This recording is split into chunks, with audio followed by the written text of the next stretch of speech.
Okay, so we've got to the point where we've done a lot of work and we have our web app working properly.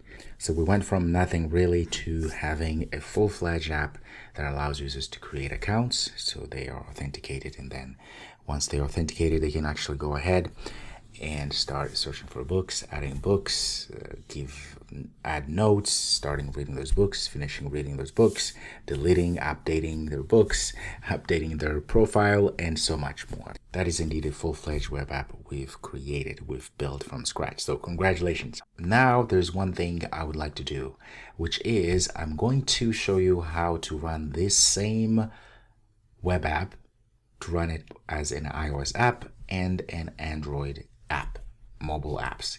The same code base, the same database, everything the same, and running on these different platforms. So this is indeed going to be a bonus. It's a bonus because I like you all so much, and I'm very appreciative for taking the time to go through this course. So I'm going to give you this. I think it's going to be really great. Okay, so again, there's two sides of the story. The first one is Android, the next is iOS. Now these are two different mobile platforms, completely different, which means the process of running the same app on these two different platforms is going to be different. For Android, you need to have installed Android Studio. So you can Google Android Studio installation, go ahead and install, set everything up. That is very, very, very important.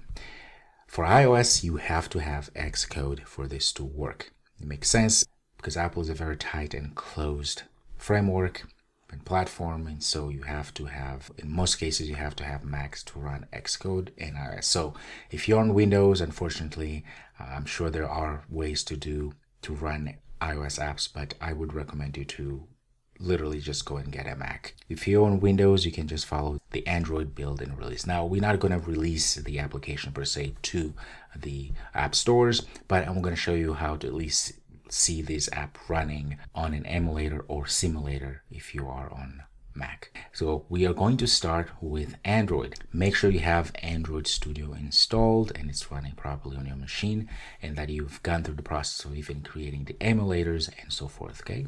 The one thing we have to do, of course, because we're dealing with an app that uses Firebase Firestore, we'll have to add the Google Service Library. And I'm going to show you all of that as we go through the process. Okay. All right. So let's go ahead and get started. Now, remember, if you're on Windows or Mac or any other operating system, this won't matter because this should work for everybody.